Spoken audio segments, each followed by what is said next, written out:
জরিন হরফে লেখা, রূপালি হরফে লেখা, আসমানের কোরআন, নীল আসমানের কোরআন। আসসালামু আলাইকুম ওয়া রাহমাতুল্লাহি ওয়া বারাকাতুহু। সুপ্রিয় দর্শক, আপনাদের সবাইকে স্বাগত জানাচ্ছি বাঁশরী নিবেদিত নজরুলের কাব্য আমপারা অনুষ্ঠানে।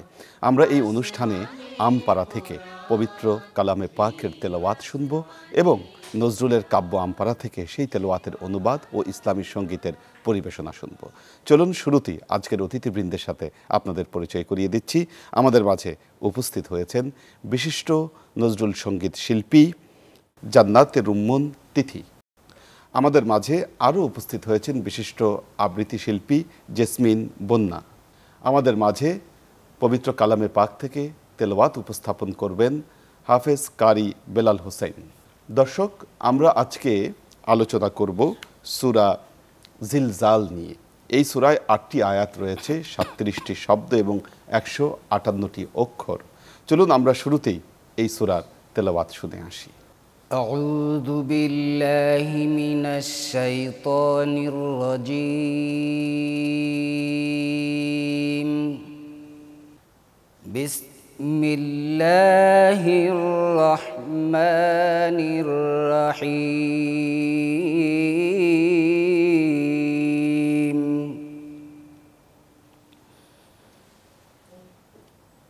إذا زلزلت الأرض زلزالها وأخرجت الأرض أثقالها وقال الإنسان ما لها يومئذ تحدث أخبارها بأن ربك أوحى لها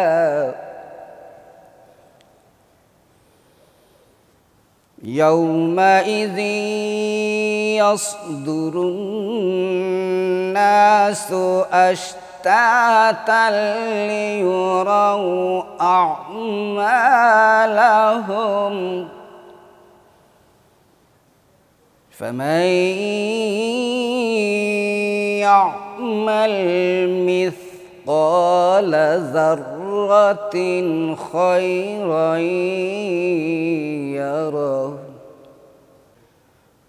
فمن يعمل مثقال ذرة خيرا يره ومن يعمل مثقال ذرة شرا يره صدق الله العظيم. দর্শক, আমরা সূরা জিলজালের তেলাওয়াত শুনলাম। খুব চমৎকার একটি সূরা। এই সূরা মক্কায় অবতীর্ণ হয়েছে না মদিনায় অবতীর্ণ হয়েছে, এই নিয়ে আলেমদের মধ্যে মতভেদ রয়েছে। কেউ কেউ বলেছেন সূরাটি মক্কায় অবতীর্ণ, আবার কেউ কেউ বলেছেন সূরাটি মদিনায় অবতীর্ণ। একদিন আল্লাহর নবী হযরত আবু বকর রাদিয়াল্লাহু তাআলা আনহুকে নিয়ে খাবার খাচ্ছিলেন। সেই সময় জিব্রাইল আমিন এসে এই সূরার শেষ দুটি আয়াত অর্থাৎ ফামাই ইয়ামাল মিসকালা যাররাতিন খায়রান ইয়ারা ওয়া মান ইয়ামাল মিসকালা যাররাতিন শাররান ইয়ারা, এই দুটি আয়াত নাজিল করেন। অর্থাৎ কেউ যদি জীবনে যত ছোট ছোট ভালো কাজ করেছে পরকালে সেই কাজের দেখা পাবে, আবার কেউ যদি কোনো ছোট ছোট খারাপ কাজও করে থাকে সেই কাজেরও দেখা পাবে। হযরত আবু বকর রাদিয়াল্লাহু তাআলা আনহু আল্লাহর নবীকে প্রশ্ন করলেন, ইয়া রাসূলুল্লাহ, আমি আমার জীবনে যত ভালো যত খারাপ করেছি সব কিছুর দেখাই কি পাবো? আল্লাহর নবী বললেন, আমরা যত খারাপ কাজ করে থাকি এই খারাপ কাজের জন্য আল্লাহ আমাদের জীবনে বিপদ আপদ দান করেন। আবার যখন আমরা ভালো কাজ করি তার বিনিময়ে সেগুলোকে আল্লাহ দূরভীত করে দেন। কাল কিয়ামতের ময়দানে আমাদের খারাপ ভালো এ দুটো পাহাড়ের সমান উঁচু হয়ে আমাদের সামনে দাঁড়াবে। তখন আল্লাহ তাআলা পরিপূর্ণভাবে এই সূরাটি আমাদের নবীর উপর নাজিল করেন। চলুন আমরা নজরুলের কাব্য আমপারা থেকে এই সূরার অনুবাদের আবৃত্তি শুনে আসি। আবৃত্তি উপস্থাপন করছেন জেসমিন বন্যা। শুরু করিল এ পাক নাম আল্লাহর, করুণা নিধান যিনি কৃপার পাথার। ঘোর কম্পনে ভূমণ্ডল প্রকম্পিত সে হবে যেদিন, ধরা তার ভার বাহির করিয়া দিবে সেদিন। কি হইল এর কহিবে লোকেরা, সেদিন ব্যক্ত করিবে সে নিজের যা কিছু খবর। তোমার প্রভু সে খোদার নির্দেশে, প্রত্যাগত সে হইবে সেদিন দলে দলে যত লোক সকল। দেখানো হইবে কর্ম সকল তাদের পাপ ও পুণ্য ফল। এক রেণুবৎ যে পুণ্য করিবে তাহাও দেখিবে সে, পাপ যে করেছে এক রেণুবৎ দেখা দিবে তারে তাও এসে। দর্শক, জেলজাল শব্দের অর্থ হলো ভূমিকম্প। কিয়ামতের আগে বিরাট ভূমিকম্প ঘটবে এবং পৃথিবীর এই জমিন ধ্বংসপ্রাপ্ত হবে। এ কথাই আল্লাহ তার কালামে পাকে ইরশাদ করেছেন। আমরা সূরা জিলজাল থেকে এই ভূমিকম্পের বর্ণনা প্রকৃতভাবে আমরা পেয়ে থাকি। দর্শক, চলুন এবার আমরা নজরুলের ইসলামী সঙ্গীতের পরিবেশনা শুনে আসি। ইসলামী সঙ্গীত পরিবেশন করছেন বিশিষ্ট সঙ্গীত শিল্পী জান্নাতে রুমন তিথি।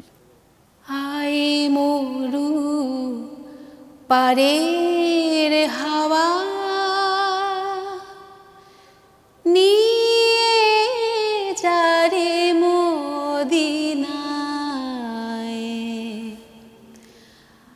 আয় মরু পারের হাওয়া নিয়ে যারে মদিনায়। জাত পাক মুস্তফার রওজা মুবারক যেথায়, আয় মরু পারের হাওয়া পড়িয়া আছি দুঃখে মাসেরে কি মুল্লুকে, পড়িয়া আছি দুঃখে মাসেরে কি মুল্লুকে।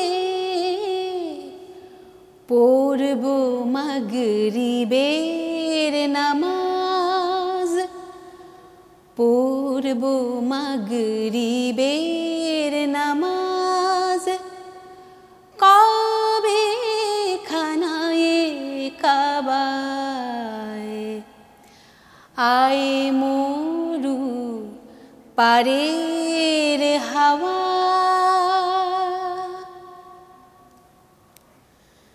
হযরতের নামে তাসবিহ করে যাবরে মিসকিন বেশে, ইসলামের ওই দিনই ডঙ্কা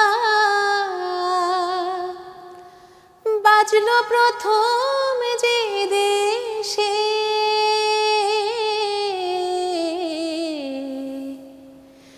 কাঁদবো ধরে মাজার শরীফ, শুনবো সেথায় কান পাতি,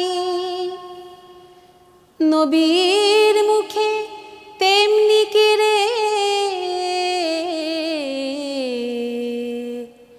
রব ওঠে এই উম্মতি।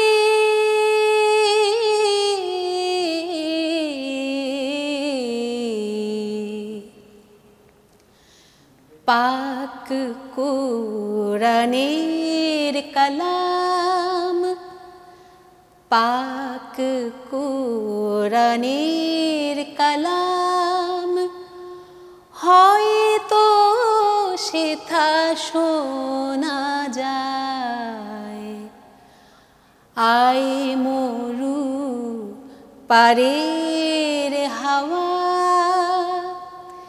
নিয়ে যারে মদিনায়, জাত পাক মুস্তফার, জাত পাক মুস্তফার রওজা মুবারক যেথায়, আয় মরু পারের হাওয়া। অসাধারণ একটি ইসলামী সঙ্গীতের পরিবেশনা শুনলাম। কবি নজরুল ইসলাম তিনি মদিনা যাওয়ার, মক্কা যাওয়ার আকাঙ্ক্ষা তার অনেক গানের ভেতরে তিনি প্রকাশ করেছেন। তিনি আকুতি জানিয়েছেন, কেউ যদি মদিনায় যায় নবীর দরগায় যেন তার সালাম যেন পৌঁছে দেয়। হযরত হাসান বিন সাবিত তিনি আল্লাহর নবীর প্রশংসায় কবিতা লিখেছিলেন। ঈমান আনার আগে আল্লাহর নবী বলেছিলেন তার কবিতা ঈমান এনেছে। জানি না নজরুলের এই জিয়ারতের আকুতি আল্লাহ কবুল করেছেন কিনা। দোয়া থাকবে যেন আল্লাহ তার এই আকুতি কবুল করেন। এই গানটি 1932 খ্রিস্টাব্দে সর্বপ্রথম মোহাম্মদী পত্রিকায় এই গানটি প্রকাশিত হয় এবং পরবর্তীতে HMV রেকর্ডিং কোম্পানি থেকে এই গানটি সর্বপ্রথম রেকর্ড করা হয়। দর্শক, আমাদের হাতে এখনও কিছু সময় রয়েছে, আমরা আরেকটি ইসলামী সঙ্গীতের পরিবেশনা শুনব। ইসলামী সঙ্গীত পরিবেশন করছেন জান্নাতে রুম্মন তিথি। ইয়া মুহাম্মদ বেহেশত হতে খুদাই পাওয়ার পথ দেখাও, ইয়া মুহাম্মদ বেহেশত হতে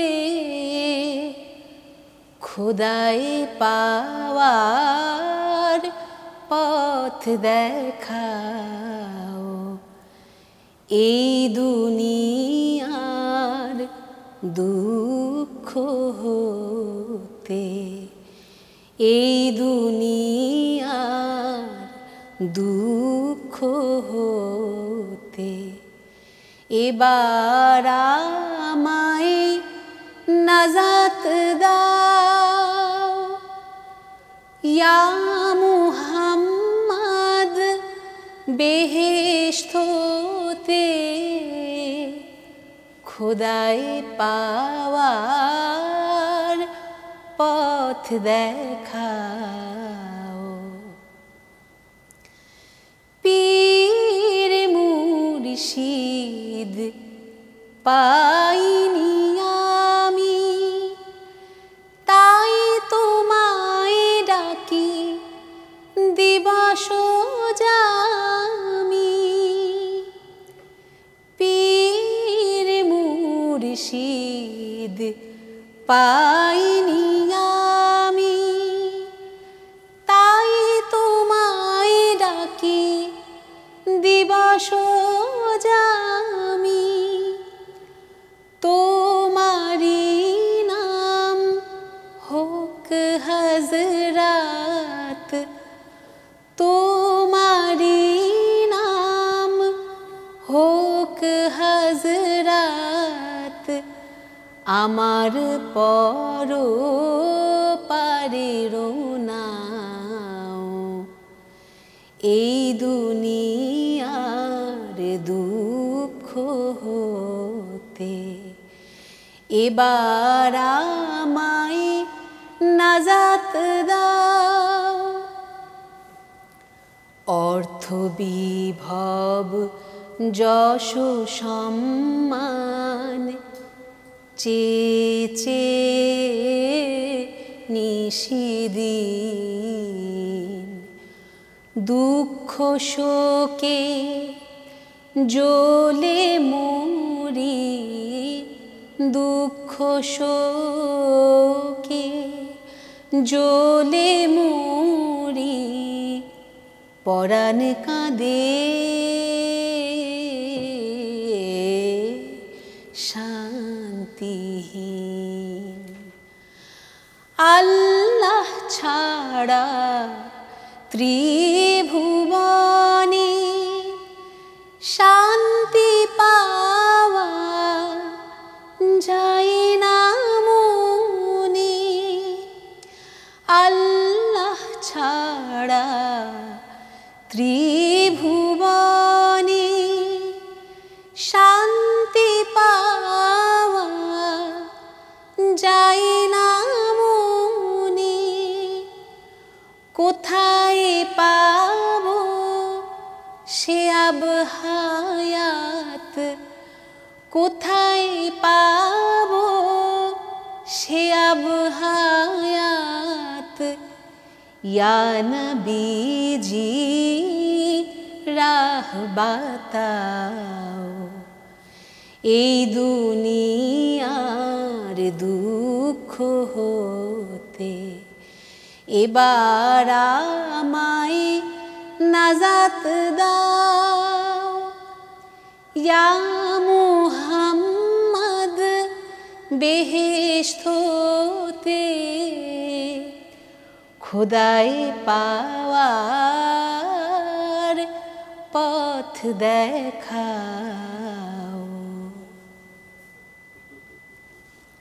দর্শক, খুব চমৎকার সুরে আমরা কাজী নজরুল ইসলামের ইসলামী সঙ্গীতের পরিবেশনা শুনলাম।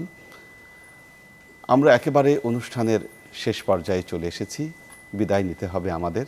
আগামীকাল একই সময় চ্যানেল 24-এর পর্দায় বাঁশরী নিবেদিত নজরুলের কাব্য আমপারা দেখবার আমন্ত্রণ জানিয়ে আজকের মতো বিদায় নিচ্ছি। ভালো থাকুন, সুস্থ থাকুন। আল্লাহ হাফেজ।